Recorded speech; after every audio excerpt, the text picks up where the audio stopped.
All right, so it's time to go back to Huntingburg again in this memory. Uh, so now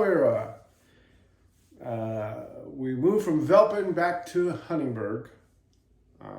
If I didn't say so in the first video, I know that there were two houses we lived in Huntingburg on Chestnut Street, and then we moved to before moving to Velpen. So this is actually going to be the fourth house that I remember or have any recollection of living into, and this would have been on 9th Street in Huntingburg, and I would have been starting. I think I was starting the first grade at Velpen, and then came over to I think it was Maple Street or Maple Park. Yeah, Maple Park Elementary School, 1st through 6th grade. And it was at that time. It was like a brand new school at that time, and so this will be 1958.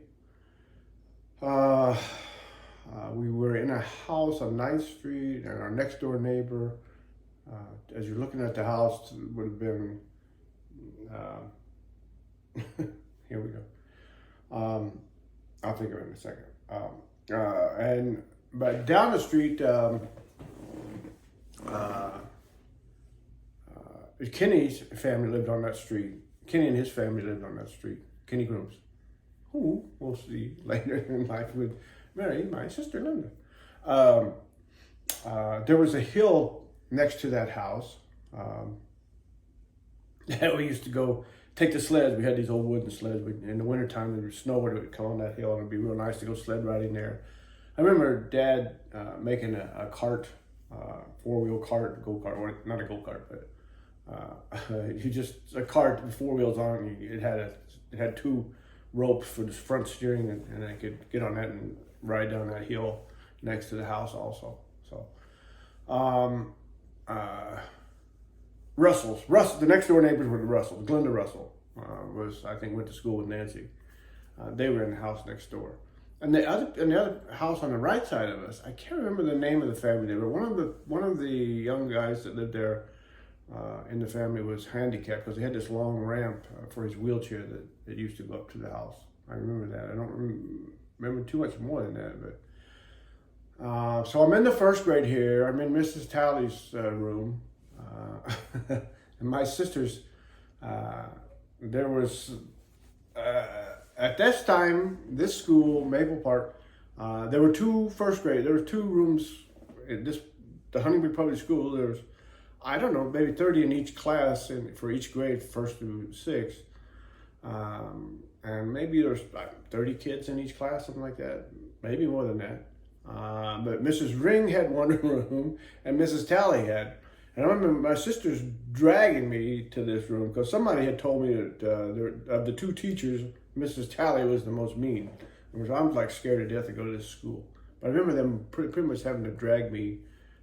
Nancy and Linda had to drag me to start school there.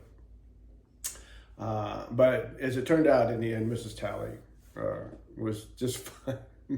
She had a little bit of a rougher exterior than Mrs. Ring, but she was nice. She was a nice lady. Okay, so back to the house on 9th Street there. Down the hill, I guess Washington Street was the closest street by. And just down that hill, maybe a block and a half away, was Kaiser's store. We didn't have any supermarkets at that time, but there were like these small family, several in town stores. They were just like general stores, I guess you would call them. But the Kaiser family, one of the Kaisers went to school with me. They had a store there, and they had basically everything there, any type of grocery, and they had meats, butcher. And we used to get candy there, what we call penny candy.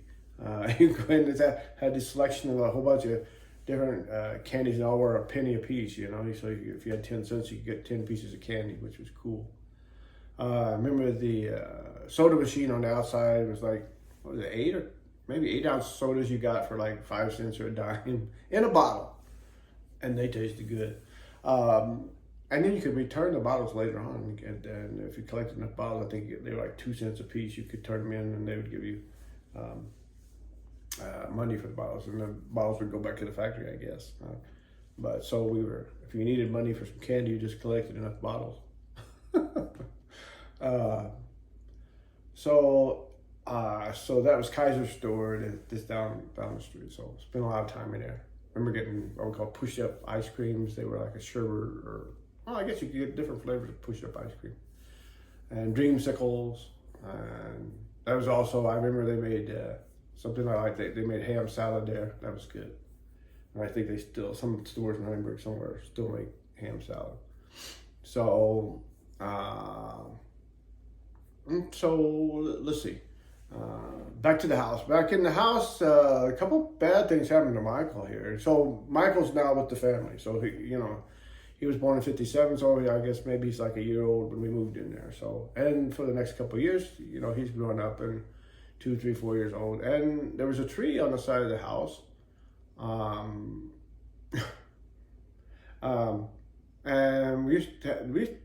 I don't know where we got this, but we used to call them these banana boxes. They were big, long boxes, and we had this tree up and Michael taking this box that was sitting in this box up in this tree, and I think I did too. But anyway, it was kind of like anyway. So it's a box in a tree. Well, I don't know what we were doing with a box in a tree, but Michael was up in there. He fell out of that tree and broke his arm there. Michael broke his arm there while we were living in that house.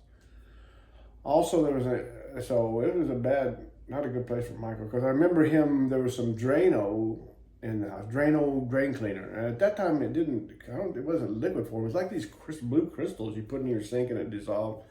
I guess the clog went away. But you got it out with a spoon.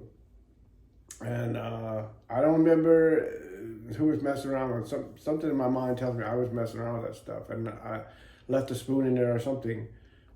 But there was still some of that Drano on the spoon, and Michael, I guess he's a toddler, I guess, at the time, and he picked up the spoon and put this stuff in his mouth. Now, I didn't swallow it, but, I remember it burning that's toxic stuff, so it burned his gums and stuff, so, but so that wasn't a good house for Michael. But he was with us then. So there would have been Nancy, Linda, me, Debbie, Michael. Yeah, Nancy, Linda, me, Debbie, Mike. So I guess who am I leaving? Nancy, Linda, me, Debbie, Michael. Kimberly wasn't here yet. Okay. So, no, there was a incident with the cat. Okay, well, you get the good with the bad. There was a cat. I remember there was a cat. We got this cat from somewhere. I remember a cat.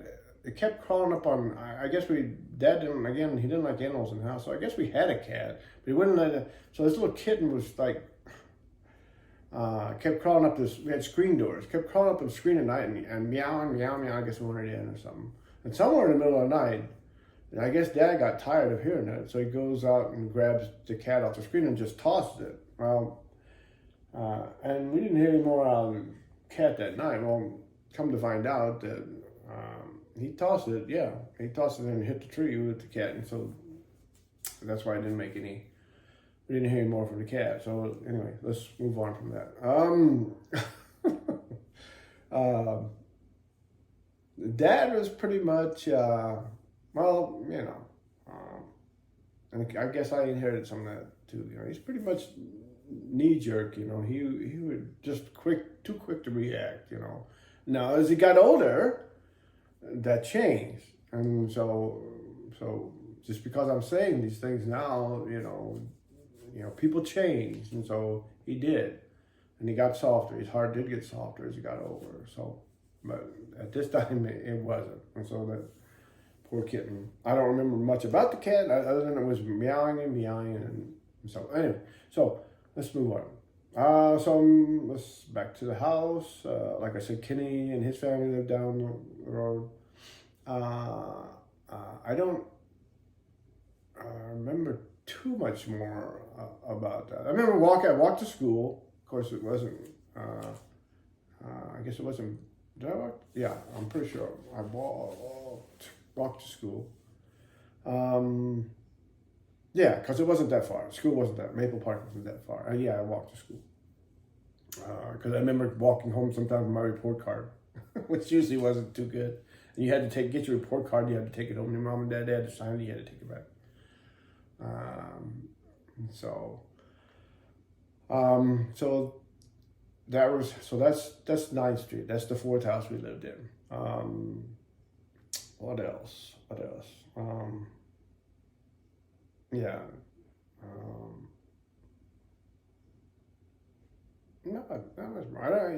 At first I remember starting there 1st grade, so I went through 1st, 2nd, 3rd grade through there, through Maple Park School, and starting to develop some friendships with Steve Emmons, Mike Johnson, Gene Catter, and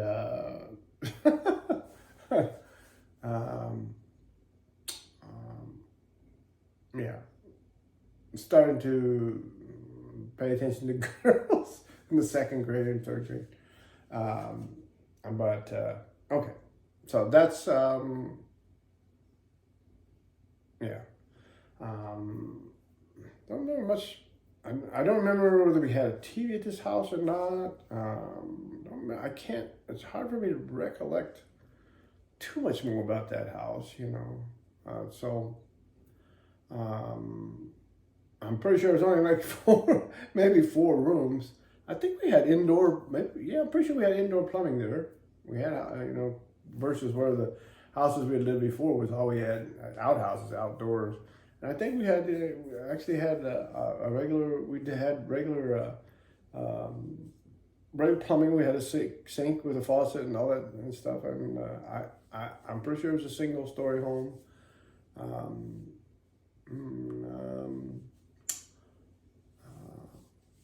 Yeah. Okay. So, and we lived there until we moved to just not very far away, just a couple of streets away, which would have been 11th and Shelby Street.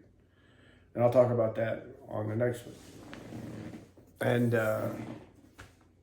we'll do another song, another Merle Haggard song in just a second. Okay, we're not going to do a Merle Haggard song right now. I changed my mind. We're going to do a Tammy Wynette song, believe it or not. Apartment Number 9. I've probably sang and done this song with the guitar probably more than any other song I've done. And I just like the song. It's a great country song. It has everything you could want. It has all the elements of a great country song about you lose someone you love and heartbreak, sorrow, but it also has as far as the instruments that are in, we've got of course the guitar, country guitar, and the steel guitar, which I think is vital. If you're going to tell me you're a real country band, there's got to be a steel guitar in there. So that's one of the main ingredients as far as instruments. Just follow the stairway to this lonely world of mine. You'll find me waiting here in apartment number 9. Not so very long ago, you walked away from me, and after all the plans we made, you decided to be free. Loneliness surrounds me without your arms around me, and the sun will never shine in apartment number 9. I keep waiting in this lonely case you change your mind.